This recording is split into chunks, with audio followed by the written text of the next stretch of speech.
अस्सलाम वालेकुम dear students. मैं हूं जाहिदुर रहमान और आप देख रहे हैं अपना यूट्यूब चैनल। उम्मीद करता हूं आप सब खैरियत से होंगे और अपनी पढ़ाई बेहतरीन अंदाज से कर रहे होंगे। आज की इस वीडियो में हम डिस्कस करने जा रहे हैं 12th class physics chapter number 13 का आर्टिकल नंबर 13.5। आज के इस आर्टिकल में हमने kinetic theory and statistical physics इस आर्टिकल से एक्सरसाइज के अंदर एक क्वेश्चन भी दिया हुआ है जिसकी स्टेटमेंट कुछ यूं है कि explain the Boltzmann distribution law on the basis of statistical physics. आज की इस वीडियो में हम इस क्वेश्चन को प्रॉपरली आंसर करने जा रहे हैं और स्टैटिस्टिकल फिजिक्स क्या होती है, इसकी डेफिनेशन, बोल्ट्जमैन डिस्ट्रीब्यूशन लॉ क्या होता है, इसकी एक्सप्लेनेशन करने जाएंगे। आइए स्टार्ट करते हैं। ये आर्टिकल जिस तरह बुक के ऊपर लिखा हुआ है सेम एज इट इज़ आपने नहीं लिखना, बल्कि कुछ हेडिंग्स वगैरह का इस्तेमाल करते हुए हम इस क्वेश्चन 13.3 को प्रॉपरली आंसर करेंगे।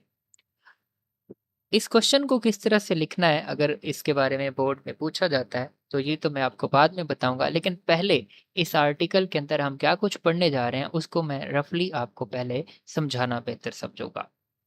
तो बच्चों, इस चैप्टर के शुरू में हमने एक थ्योरी पढ़ी थी जो जनरल गैसेस के बारे में थी, जिससे हमने कहा था कि ये काइनेटिक मॉलिक्यूलर थ्योरी, इसकी बात कर रहा हूँ मैं। इसके मुताबिक हमने गैसेस के प्रेशर के लिए भी एक फार्मूला डिराइव किया था, गैसेस की रूट मीन स्केयर स्पीड के बारे में भी एक फार्मूला हमने डिराइव किया था, और इसी तरह गैसेस की काइनेटिक एनर्जी, बल्कि एवरेज ट्रांसलेशनल काइनेटिक एनर्जी, जिसको हमने सिंबॉलिकली इस ब्रैकेट के अंदर बंद करके कुछ इस तरह से रिप्रेजेंट किया था, हमने इसका भी फार्मूला डिराइव किया था।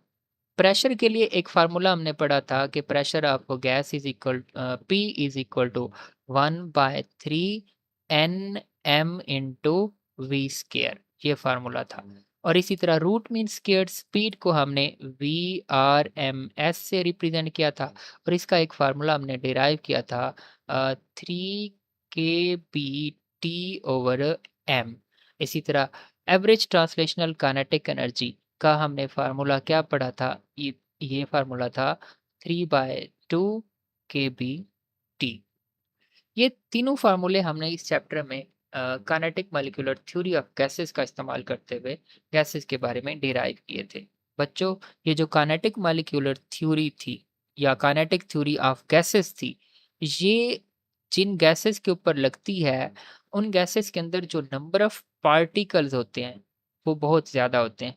नंबर ऑफ पार्टिकल्स जो इन गैसेस के अंदर होते हैं वो बहुत ज़्यादा होते हैं, लेकिन इतने ज़्यादा नहीं होते जितने कि अगर हम पूरी इस स्पेस को, पूरी इस यूनिवर्स को कंसीडर करें, तो इस यूनिवर्स की स्पेस के अंदर अ, एक huge number of dust particles, gaseous particles वगैरह वगैरह मौजूद होते हैं।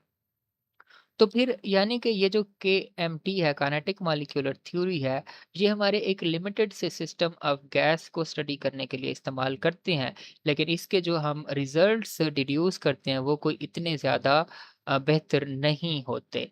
वो मतलब इतने ज़्यादा अच्छे, ये फार्मूला जो हैं इतने ज़्यादा रिलायबल रिजल्ट्स हमें गैस के pressure, root mean square speed या काइनेटिक एनर्जी वगैरह के बारे में सॉलिड इंफॉर्मेशन नहीं मिल सकती, या फिर इन चीज़ों को ह्यूज सिस्टम के ऊपर नहीं लगा सकते, अप्लाई कर सकते, जिसके अंदर नंबर ऑफ पार्टिकल्स की तादाद इससे भी क्या होगी, ज़्यादा होगी।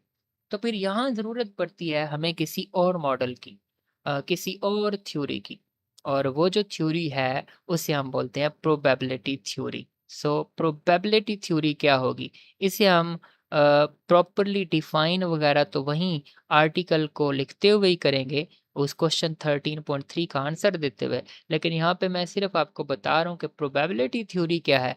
ये एक ऐसी थ्योरी है जिसकी मदद से हम किसी ऐसे सिस्टम के डायनामिकल प्रोसेस को, यानी कि किसी सिस्टम की डायनामिक्स को पढ़ सकते हैं जिसके अंदर नंबर ऑफ पार्टिकल्स की तादाद बहुत ज़्यादा हो। यानी कि प्रोबेबिलिटी थ्योरी की मदद से हम क्या करते हैं, we study about a system या we study about the behaviour of a system.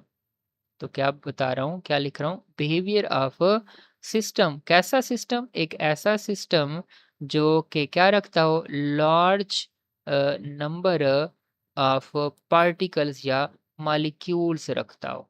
तो ऐसे सिस्टम का बिहेवियर पढ़ने के लिए फिजिक्स के अंदर हम प्रोबेबिलिटी थ्योरी का इस्तेमाल करते हैं।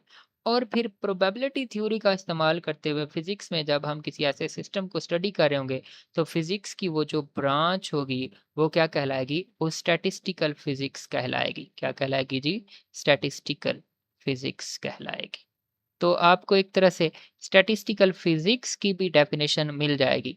क्या स्टैटिस्टिकल फिजिक्स क्या है? ब्रांच ऑफ फिजिक्स है जिसमें हम प्रोबेबिलिटी थ्योरी का इस्तेमाल करते हुए किसी ऐसे सिस्टम का बिहेवियर स्टडी करते हैं जिसके अंदर लार्ज नंबर ऑफ पार्टिकल्स होते हैं। बच्चों कंसीडर करते हैं कि हमारे पास यहाँ पे एक गैसियस सिस्टम है। ये कंटेनर है, इस कंटेनर के अंदर गैस कोई फील्ड है। तो आपको पता है गैस के molecule randomly here and there क्या कर रहे होते हैं? मूव कर रहे होते हैं। तो ये समझें कि गैस पार्टिकल्स हैं जो रैंडमली इस कंटेनर के अंदर मूव कर रहे हैं। बच्चों इन पार्टिकल्स के पास डिफरेंट एनर्जी होगी। डिफरेंट एनर्जी क्यों होगी? क्योंकि हर पार्टिकल की वेलोसिटी क्या है, एक दूसरे से डिफरेंट हो सकती है। लेकिन ऐसा भी पॉसिबल है कि इसमें कुछ पार्टिकल्स ऐसे हों या पार्टिकल्स की एक तादाद ऐसी हो जिनकी स्पीड या एनर्जी आपस में एक दूसरे से मिलती जुलती हो। इसी तरह यहाँ पे एक और सेट ऑफ पार्टिकल ऐसा हो, मॉलिक्यूल्स का एक ऐसा मजमूआ हो जिनकी एनर्जी या जिनकी वेलोसिटी आपस में एक दूसरे के साथ मैच होती हो। इसी तरह यहाँ पे एक और पार्टिकल्स का सेट या कलेक्शन हो जिनकी एनर्जी और जिनकी वेलोसिटी एक दूसरे के साथ क्या होती हो, मैच होती हो। तो हम बोलेंगे कि यहाँ पे जो पार्टिकल्स मौजूद हैं, वो अपना एक एनर्जी लेवल रखते हैं या एनर्जी स्टेट रखते हैं। लेट्स सपोज़ उसे हम E1 से रिप्रेज़ेंट कर देते हैं। फिर इससे ऊपर वाले जो पार्टिकल्स हैं, इनकी एक अपनी अलग एनर्जी स्टेट है, जिसे हम E2 से रिप्रेज़ेंट कर देते हैं। और फिर और फ़र्दर ऊपर देखते हैं, तो इसमें जो पार्टिकल्स हैं, उनकी energy state let's suppose E3 है। तो अगर E1 को हम कहें कि ये कम एनर्जी वाले हैं, फिर E2 उससे ज़्यादा एनर्जी वाले हैं, फिर E3 क्या है, उससे भी ज़्यादा एनर्जी वाले पार्टिकल्स हैं या मॉलिक्यूल्स हैं, तो हम उन पार्टिकल्स की तादाद E1 में N1 से रिप्रेज़ेंट कर सकते हैं। E2 स्टेट में उन पार्टिकल्स की तादाद N2 से रिप्रेज़ेंट कर सकते हैं। इसी तरह E3 में उन पार्टिकल्स की तादाद N3 से रिप्रेज़ेंट कर सकते हैं। तो इफ़ अगर मैं अब आपको एक बात बताने जा रहा हूँ जो आपने आगे पूरे आर्टिकल को समझने के लिए इस्तेमाल करनी है, कि अगर ये जो एनर्जी लेवल E1 है, ये कम है किससे? एनर्जी लेवल E2 से, और वो कम है एनर्जी लेवल E3 से। तो फिर क्या होगा? फिर ये होगा कि E1 में जो नंबर ऑफ पार्टिकल्स हैं वो ज़्यादा होंगे किससे? E2 में नंबर ऑफ पार्टिकल्स से, और वो ज़्यादा होंगे किससे? E3 में नंबर ऑफ पार्टिकल्स से। यानी कि हम यहाँ से क्या सीख सकते हैं?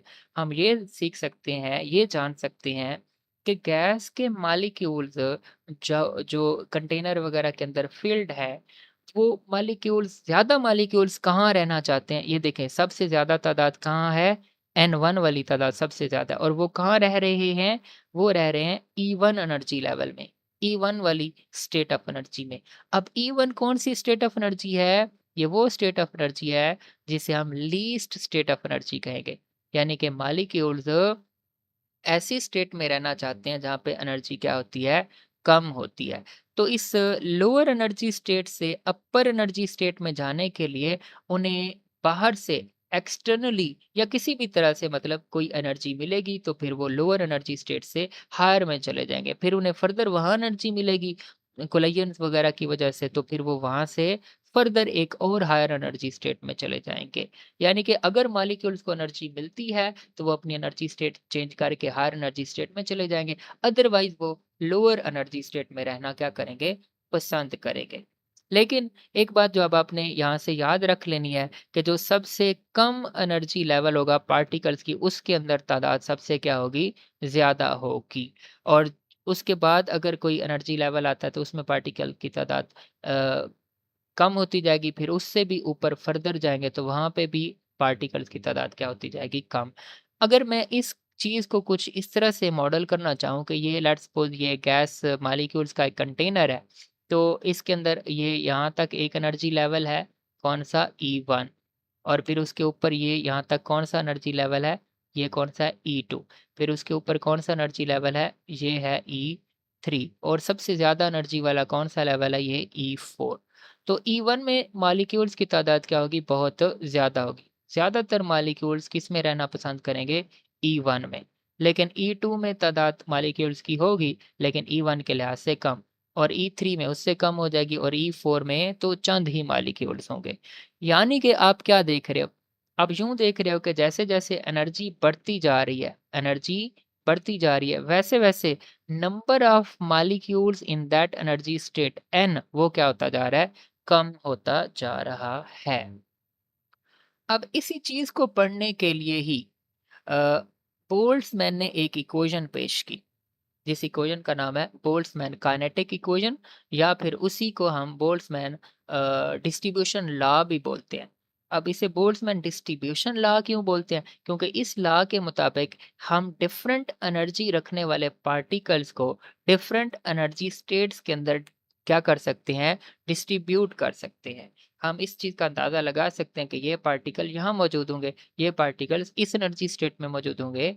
तो इस तरह काइनेटिक मॉलिक्यूलर थ्योरी तो इस तरह पार्टिकल को विद डिफरेंट एनर्जी एक्सप्लेन करने से कासिर रही, लेकिन अब प्रोबेबिलिटी थ्योरी का इस्तेमाल करते हुए, स्टैटिस्टिकल फिजिक्स में रहते हुए, बोल्ट्ज़मैन के मुताबिक हम क्या कर रहे हैं, हम पार्टिकल को डिफरेंट एनर्जी स्टेट्स में यहाँ पे डिस्ट्रीब्यूट कर पाएंगे। तो ये होगा एडवांटेज किस चीज़ का, स्टैटिस्टिकल फिजिक्स का या प्रोबेबिलिटी थ्योरी का, किसके ऊपर, काइनेटिक मॉलिक्यूलर थ्योरी पर। तो अब हम बात करते हैं किस चीज़ की, उसी बोल्ट्ज़मैन डिस्ट्रीब्यूशन लॉ की या बोल्ट्ज़मैन की काइनेटिक इक्वेशन की। वो इक्वेशन क्या थी, मैं आपको बताता जाऊँ। वो इक्वेशन ये है कि जब पार्टिकल्स ये E1 वाली एनर्जी स्टेट से अ, मूव करके E2 वाली एनर्जी स्टेट में जाते हैं, तो ये E1 में पार्टिकल्स की तादाद होगी N1 और E2 में पार्टिकल्स की तादाद होगी लेट्स सपोज N2। पार्टिकल्स या मॉलिक्यूल्स बोलूं तो आपने एक ही मतलब लेना है। तो बच्चों जब पार्टिकल्स E1 से E2 की तरफ जाएंगे तो उनकी एनर्जी में चेंज आएगा, जिसे हम डेल्टा E से रिप्रेजेंट करेंगे। और इस चेंज को कैसे कैलकुलेट किया जा सकता है, अपर एनर्जी लेवल वाली energy E2 minus lower energy level वाली एनर्जी E1, तो ये होगा चेंज ऑफ एनर्जी। अब क्या वाक़या होगा जब पार्टिकल लोअर एनर्जी लेवल से अपर एनर्जी लेवल में जाएँगे, तो एक तो होगी पॉपुलेशन इन्वर्जन। पॉपुलेशन इन्वर्जन से मुराद क्या है? जो E1 एनर्जी स्टेट में मॉलिक्यूल्स की तादाद थी, अब उसमें से कुछ मूव करके E2 में चले गए हैं। तो E1 वाले एनर्जी स्टेट में पॉपुलेशन ऑफ मॉलिक्यूल्स कम पड़ जाएगी, और E2 वाले एनर्जी स्टेट में पॉपुलेशन क्या हो जाएगी? ज़्यादा हो जाएगी। तो इस तरह से पॉपुलेशन इन्वर्ट हो गई है, यानी कि पॉपुलेशन इन्वर्जन हुई है, तब्दीली हुई है पॉपुलेशन ऑफ मॉलिक्यूल्स की। अ, और अब बोल्ट्ज़मैन डिस्ट्रीब्यूशन लॉ क्या है, उसकी हम मैथमेटिकल फॉर्म बनाएं, तो वो यही है कि अब ऊपर वाले एनर्जी स्टेट में जो पार्टिकल्स की तादाद है उसकी रेशो ले लेते हैं नीचे वाले स्टेट में पार्टिकल्स की तादाद के साथ N2 ओवर N1। ये रेशो किसके इक्वल होगी, ये इक्वल होगी एक्सपोनेंशियल फंक्शन E और इसकी पावर माइनस क्या, del E change of energy over K B T. ये है बोल्ट्ज़मैन डिस्ट्रीब्यूशन लॉ और उसकी ये मैथमेटिकल फॉर्म है। अब इसमें N1 क्या है, N1 है number of gas molecules in lower energy level. N2 क्या है, ये N2 है number of gas molecules in upper energy level. Change of energy यहाँ पे राइट साइड पे आ जाओ, तो ये ई से मुराद एक्सपोनेंशियल फंक्शन, और डेल्टा ई से मुराद क्या होगा, delta E is change of energy, जिसे E2 माइनस E1 कहेंगे। के बी क्या है, ये के बी मैंने आपको पहले भी बताया हुआ है, इसे हम बोल्ट्ज़मैन कांस्टेंट बोलते हैं, जिसकी वैल्यू होती है 1.38 multiply 10 to power minus 23 joule per kelvin. तमाम कांस्टेंट्स को याद रखना आपके लिए लाजमी होता है। और टी क्या है, टी हम बोलते हैं गैस का टेम्परेचर, जिस टेम्परेचर पे आपकी गैस मौजूद है, ये टी वो क्या होगा, टेम्परेचर होगा। तो ये ये जो इक्वेशन है ये है एक्चुअली बोल्ट्ज़मैन डिस्ट्रीब्यूशन लॉ या Boltzmann equation.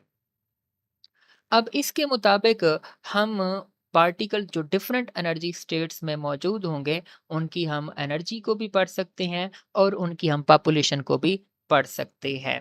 Different energy states में मौजूद पार्टिकल्स को डिफरेंटली हम उनके दरमियान एनर्जी का डिफरेंस भी देख सकते हैं। लेकिन यहाँ पे अब मेंशन करता जाऊँ आखिर पे कि जो हमारी KM kinetic molecular theory of gases थी, उसके मुताबिक हम एक गैस के अंदर जो पार्टिकल्स हैं, उनकी एनर्जी को एक दूसरे से डिफरेंट नहीं समझते थे, बस उनकी एक एवरेज काइनेटिक एनर्जी हम फाइंड कर लेते थे और उस एवरेज काइनेटिक एनर्जी का हमने फार्मूला डिराइव किया था, काइनेटिक एनर्जी एवरेज ट्रांसलेशनल, किसके इक्वल थी, that was equal to 3/2 KBT।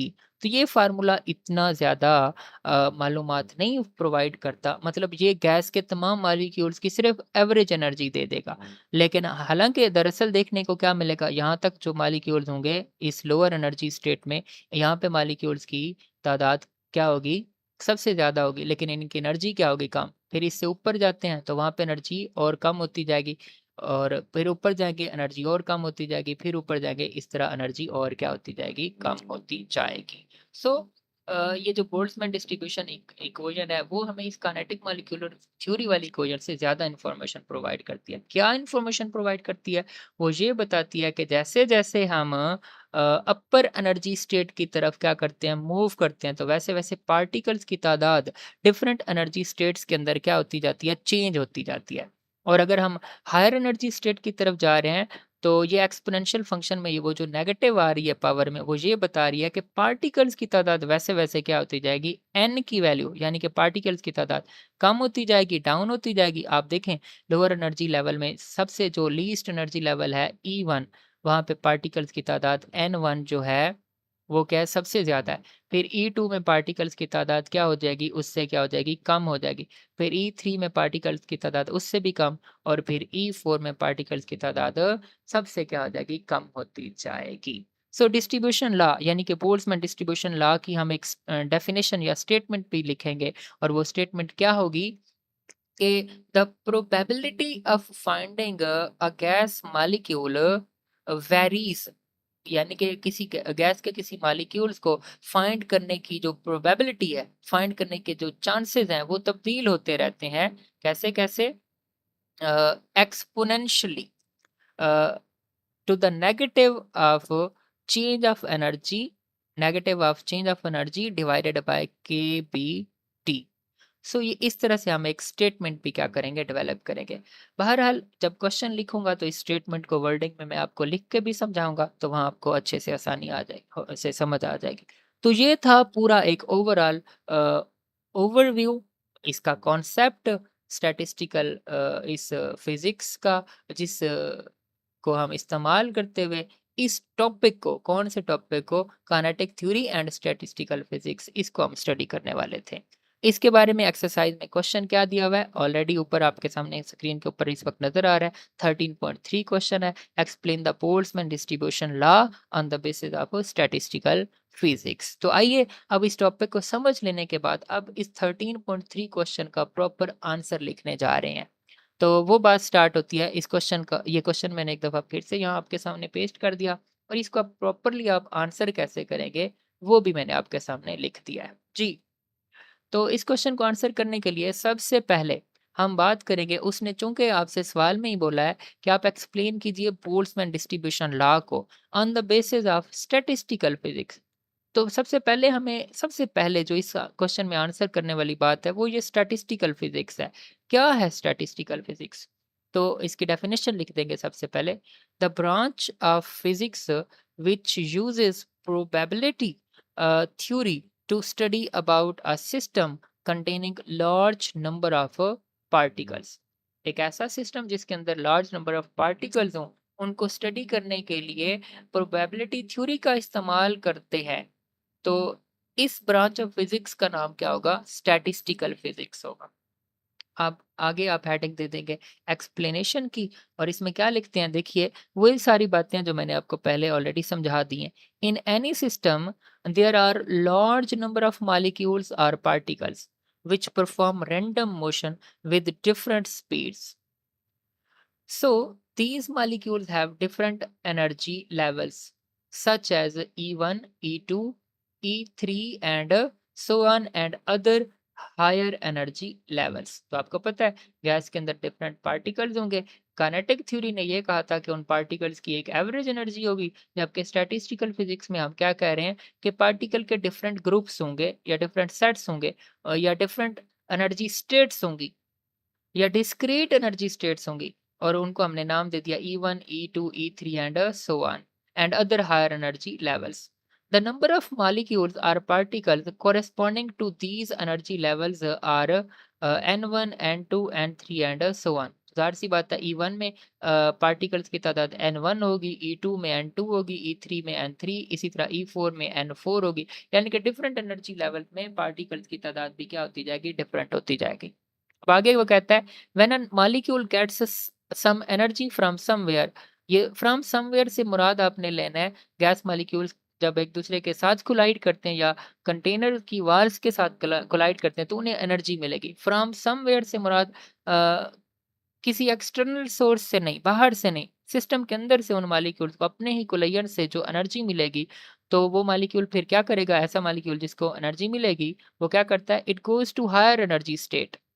तो वो E1 से E2 की तरफ या E2 से E3 की तरफ ऐसे सो ऑन ऊपर से ऊपर मूव करता जाएगा अगर उसे एनर्जी मिलेगी। तो इससे क्या होगा, so the population inversion and change of energy occurs. Boltzmann expressed this by an equation named as Boltzmann distribution law और बोल्ट्जमैन इक्वेशन। बोल्ट्जमैन ने इस फिनोमेना को या इस इन्वर्जन ऑफ पॉपुलेशन को और चेंज ऑफ एनर्जी को जिस इक्वेशन से क्या किया था, एक्सप्रेस किया था, उस इक्वेशन का नाम बोल्ट्जमैन इक्वेशन है या उसका नाम है बोल्ट्जमैन डिस्ट्रीब्यूशन लॉ। अब यहाँ से आगे हम यही बोल्ट्जमैन डिस्ट्रीब्यूशन लॉ स्टडी करते हैं। आपके सामने स्क्रीन पे बोल्ट्जमैन डिस्ट्रीब्यूशन लॉ मौजूद है। चलिए जी, अब इसकी थोड़ी-सी एक्सप्लेनेशन करते हैं। लेकिन एक्सप्लेनेशन से पहले सबसे पहले हमें इसकी स्टेटमेंट देनी चाहिए, क्योंकि क्वेश्चन की स्टेटमेंट ही यही है कि आपने क्या करना है, एक्सप्लेन करना है बोल्ट्जमैन डिस्ट्रीब्यूशन लॉ को on the basis of statistical physics. तो इस पहली स्लाइड के ऊपर जो इस वक्त आपके सामने स्क्रीन पे मौजूद है, यहाँ पे हमने सारी एक्सप्लेनेशन दी है स्टैटिस्टिकल फिजिक्स की। अब इस स्टैटिस्टिकल फिजिक्स को एक्सप्लेन करने के बाद अब हम आ रहे हैं वापस बोल्ट्जमैन डिस्ट्रीब्यूशन लॉ की तरफ। तो उसके लिए ये second slide. Boltzmann distribution law क्या है, इसकी स्टेटमेंट सबसे पहले जो मैंने आपको पहले बताया भी था कि क्वेश्चन को लिखते हुए मैं आपके सामने लिखूंगा, तो ये उसकी आप स्टेटमेंट आ गई। द प्रोबेबिलिटी, ये बोल्ट्जमैन डिस्ट्रीब्यूशन लॉ की स्टेटमेंट। द प्रोबेबिलिटी, प्रोबेबिलिटी का मतलब होता है चांसेस, मौके, मुमकिनात। The probability of finding a particle or molecule in a particular energy state varies exponentially as the negative of energy divided by kBT। और फिर ये जो स्टेटमेंट है इसका मतलब ये जो भी फिनोमिना इस स्टेटमेंट में एक्सप्रेस हुआ है उसके नतीजे में क्या होगा, उसके नतीजे में ये होगा कि therefore more particles exist in lower energy state than in higher energy states. ज्यादा पार्टिकल लोअर एनर्जी स्टेट में रहना पसंद करते हैं। तो आगे हमने इसी बोल्ट्जमैन डिस्ट्रीब्यूशन लॉ को मैथमेटिकली लिख दिया और ये इक्वेशन मैं आपको ऑलरेडी पीछे समझा भी चुका हूँ। और ये इक्वेशन क्या बताती है कि पार्टिकल्स की तादाद हायर एनर्जी लेवल्स की तरफ जैसे जैसे जाते जाएंगे वो एक्सपोनेंशियली डिक्रीज होती जाती है। ये नेगेटिव साइन क्या बताता है कि एनर्जी के लिहाज से पार्टिकल्स की तादाद क्या हो रही है, कम हो रही है, एक्सपोनेंशियली कम हो रही है। इस इक्वेशन में N1 क्या है, number of molecules in lower energy state है जिसे E1 कहेंगे। N2 क्या है, number of molecules in higher energy state जिसे E2 कहते हैं। Change of energy delta E क्या है, E2 माइनस E1 जिसे एनर्जी डिफरेंस कहेंगे। KB क्या है, बोल्ट्जमैन कांस्टेंट जिसकी वैल्यू एक दफा फिर से यहाँ पे पेस्ट करती है। और T क्या है, एब्सोल्यूट टेम्परेचर। फर्दर इस इक्वेशन के बारे में लिख दिया है कि ये इक्वेशन क्या कर रही है। देखा इस इक्वेशन ये इक्वेशन कौन सा फिनोमेना एक्सप्रेस कर रही है। मैंने आपको डायग्राम बना के दिखाया था कि जब मॉलिक्यूल लोअर एनर्जी से हायर एनर्जी लेवल की तरफ जाएंगे तो मॉलिक्यूल या उस पूरे सिस्टम का एक डायनामिकल प्रोसेस हो रहा होगा। तो उस डायनामिक्स ऑफ सिस्टम को स्टडी करने के लिए इस इक्वेशन का इस्तेमाल हो रहा है, या ये इक्वेशन उस सिस्टम की डायनामिक्स को क्या कर रही है, एक्सप्लेन कर रही है। तो यही लिखा जा रहा है, this equation explains the dynamic process of a system which contains large number of molecules। तो ये बोल्ट्जमैन डिस्ट्रीब्यूशन लॉ की क्या हो गई, एक तरह से एक्सप्लेनेशन हो गई है। अब हम उसी इस बोल्ट्जमैन डिस्ट्रीब्यूशन लॉ की ना एक तरह से इम्पोर्टेंस को उजागर करने के लिए हम केएमटी का यहाँ पे हवाला दे देंगे। कैसे? यहाँ पे ये जो सारा पेज है, ये जो सारी इन्फॉर्मेशन है, ये हमें बता रही है कि गैस के मॉलिक्यूल्स जो होंगे सबके पास एक जैसी एनर्जी नहीं होगी, बल्कि डिफरेंट एनर्जी स्टेट्स के अंदर जो मॉलिक्यूल्स होंगे उनकी एनर्जी दूसरे एनर्जी स्टेट वाले मॉलिक्यूल्स से क्या होगी? डिफरेंट होगी। लेकिन केएमटी क्या बोलती थी? काइनेटिक थ्योरी ऑफ गैसेस क्या बोलती थी? काइनेटिक थ्योरी ऑफ गैसेस ने पार्टिकल्स की उस एनर्जी को डिफरेंटली क्या नहीं किया था, एक्सप्लेन नहीं किया था। उसने बस ये कह दिया था कि तमाम पार्टिकल्स की एवरेज एनर्जी इतनी होगी। तो बस उस चीज़ को एक दफ़ा फिर से यहाँ मेंशन कर देंगे, तो हमारे बोल्ट्जमैन डिस्ट्रीब्यूशन लॉ की एक्सप्लेनेशन के साथ-साथ थोड़ी-सी उसकी अहमियत का भी क्या हो जाएगा, एक दफ़ा अंदाज़ा हो जाएगा, यहाँ मेंशन हो जाएगी ये बात। तो हमारा क्वेश्चन थोड़ा ज़्यादा बेहतर हो जाएगा। सो आप हेडिंग दे सकते हो, kinetic theory and average energy of gas molecules. In a gas field container, एक ऐसा कंटेनर जिसके अंदर गैस फिल की गई हो, gas molecules continuously move randomly, वो कंटिन्यूअसली रैंडमली मूव कर रहे होंगे and possess billions of collisions in 1 second, in a second.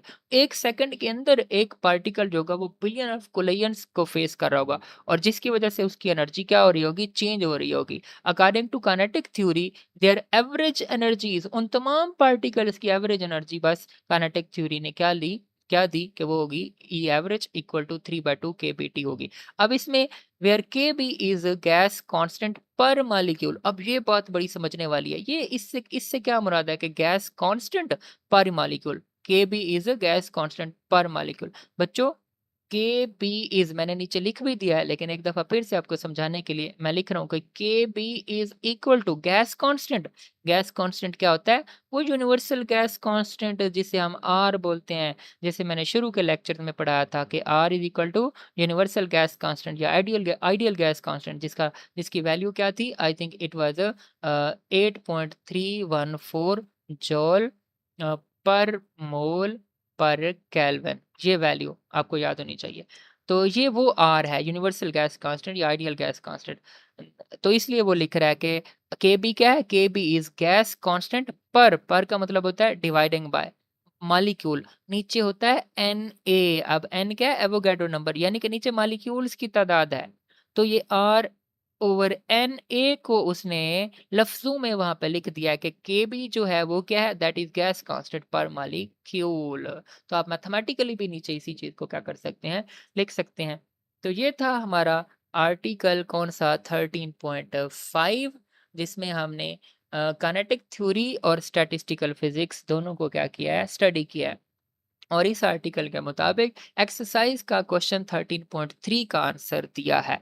तो अब आपने इस वीडियो से सीखना या करना या नोट क्या करना है? आपने ये पहली स्लाइड जो इस वक्त स्क्रीन पे है इसको भी नहीं नोट करना, इसको जस्ट एक दफ़ा रीड कर लेना है, या इसको यहाँ से रीड करने की बजाय आसानी के लिए अपनी टेक्स्ट बुक से भी रीड कर सकते हैं।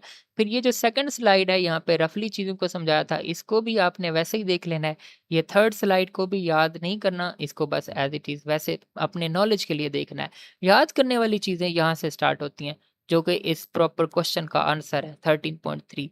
सो ये 1 स्लाइड ये वाली, फिर ये 2 ये स्लाइड और फिर ये स्लाइड, ये तीनों स्लाइड आपने क्या करनी है? याद करनी है और इसे 13.3 इस क्वेश्चन के आंसर में एज़ इट इज़ आपने क्या कर देना है? लिख देना है। उम्मीद करते हैं आपको ये आर्टिकल, ये क्वेश्चन, ये टॉपिक अच्छे से समझ आया होगा। अगर कोई बात समझ नहीं आई तो इस पूरे आर्टिकल को एक दफ़ा से फिर देखिए और एक दफ़ा टेक्स्ट बुक से रीड कीजिए। इंशाल्लाह ताला तमाम चीज़ें आपके लिए क्या हो जाएँगी? बहुत ही आसान और इंटरेस्टिंग हो जाएँगी। मिलते हैं एक अगले लेक्चर में, एक नई वीडियो, नए टॉपिक, नए कॉन्सेप्ट्स और नए आइडियाज़ के साथ। तब तक के लिए मुझे दीजिए इजाज़त। अल्लाह हाफ़िज़।